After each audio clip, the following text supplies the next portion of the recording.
This is just a quick video to show how to install these Anderson power pole connectors onto the end of some wire. So first we'll start off by stripping the wire back. You've got to strip it back about 3/8 of an inch, and it's always a good idea to use some kind of an adjustable wire stripper like this one here so that you don't nick the wire that you might be trying to do here. I'm going to probably have to do this off camera because I may not be able to get enough room on camera here to do this, but I'm just rotating this around kind of gently as I squeeze the handles, and then we should be able to pull off that insulation there. Let's see. There we go. So we've got a nice strip there without taking any of the wires off.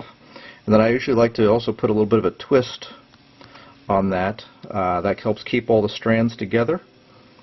So when we slip it into the contact there, it'll go in nice and cleanly. So let me strip the other one off here and we'll come back on video. Okay, with both the wires stripped and a little twist put in them, before we connect or slide on the contacts here and crimp them, I'm going to talk a little bit about kind of orientation. These power pole connectors are nice. These little plastic shrouds have got some features that allow you to couple them together. You can see a little bit of an indentation or groove on this side. You can see a little protrusion, okay, on that side of them, and they look like just rectangular, slots, but really they're dovetails. And what that allows you to do is slide them together. So if we take, and let me see if I orient this the right way here, might be able to see. So if we orient the slot of this black one along with the protrusion on the red one here, we can slide them together, and you can see how they kind of stay together and slide them together like that. And that kind of keeps them together. And you can kind of orient them a couple of different ways, but some of the amateur radio groups and emergency response groups have adopted this orientation, with the hoods kind of going over the top, the red one being on the left and the black one being on the right. And if you make all of your cable assemblies this way, whether you're hooking up to batteries or hooking up to radios, if you follow this same convention, it'll make it easier for you to connect up radios to power cords and things like that without having to worry about whether you've cross-polarized them. So with that orientation in mind, we'll use that when we put the terminals on the ends of the wire. So when these terminals slide into the back of the connectors, they kind of go in this orientation. You can see the connector here has got a little bit of a downturn on it. It slides into the back of the connector this way and really hooks over that little metal spring that you might be able to see just inside that connector. So when we go to put these then on the wires, we want to be sure that we're going to have that right orientation on the wires here as well. So on the black one, which is going to be our negative, we want to make sure that we put that one on that way and crimp it down that way. And then the red one will do the same thing. Make sure that those kind of hooks are pointing down. Okay, so just like that. So we'll crimp those on in that orientation, so that once they're crimped on and we slip them into the housing, they'll be in the right orientation. So let's go and talk about crimping. So when crimping those wires, you really want to have the right tool. There are lots of inexpensive crimping tools that are out there, and they'll have different profiles in terms of what the die look like or the ends look like that are going to actually do the crimp. And if you're just putting little ring terminals on wires and things like that, you can kind of use whatever you want. But for these power pole connections, it really does pay to get one of the crimping tools that is designed for it. Mainly because there's a pretty tight clearance inside that housing, and you want to be sure that you don't have to distort the terminal in any way to get it into that housing. So this one is Tri-Crimp by West Mountain Radio. It's a nice tool. There are different dies available for this, so you can put different dies in to do different types of terminals.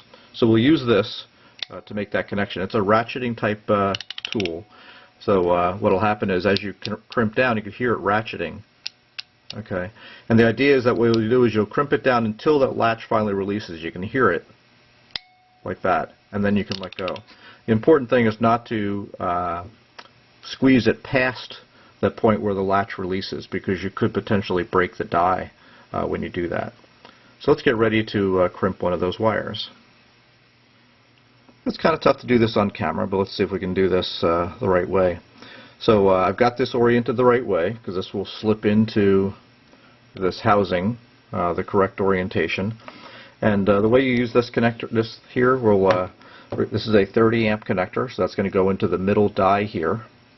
And so we'll slip that in and then cramp down on it. So I'm going to pull the other wire up out of the way here. Okay. And position, see if I can do this so you can actually see it on camera here. It's kind of tough to watch two things at once. So I'm going to slip this inside here, okay, and then crimp down on that. And let me get both hands on here, okay, and we'll just watch that little lever down here. You'll actually see when it releases. Okay, so it just released, so now I'm fully crimped. We'll let this thing go.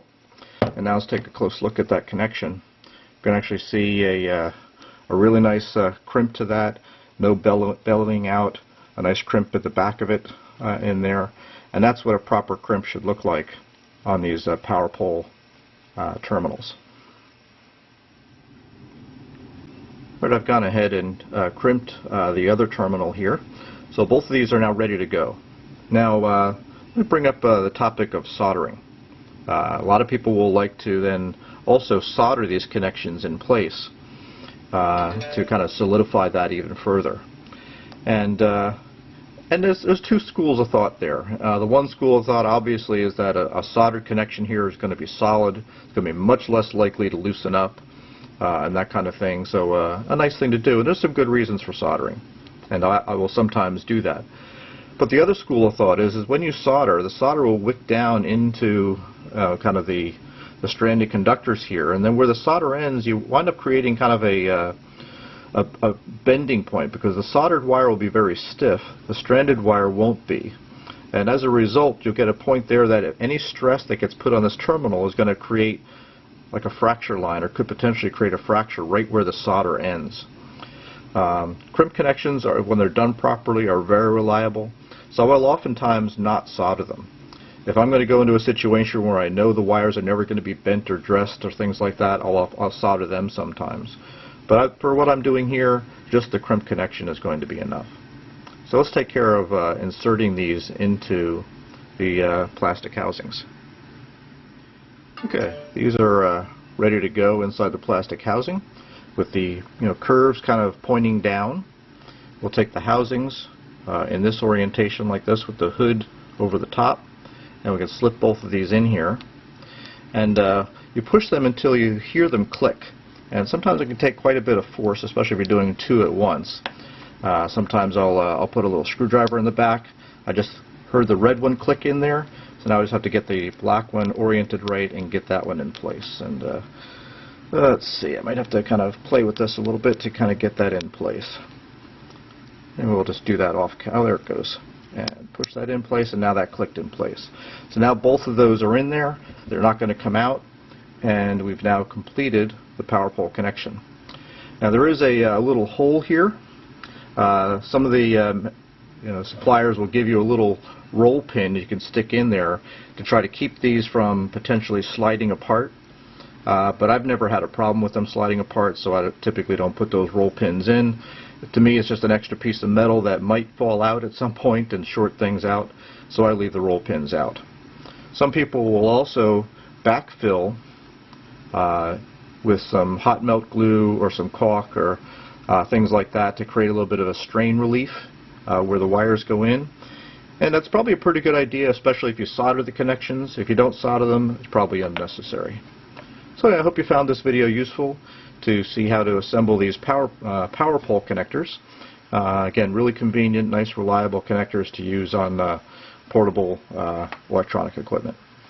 Thanks again for watching.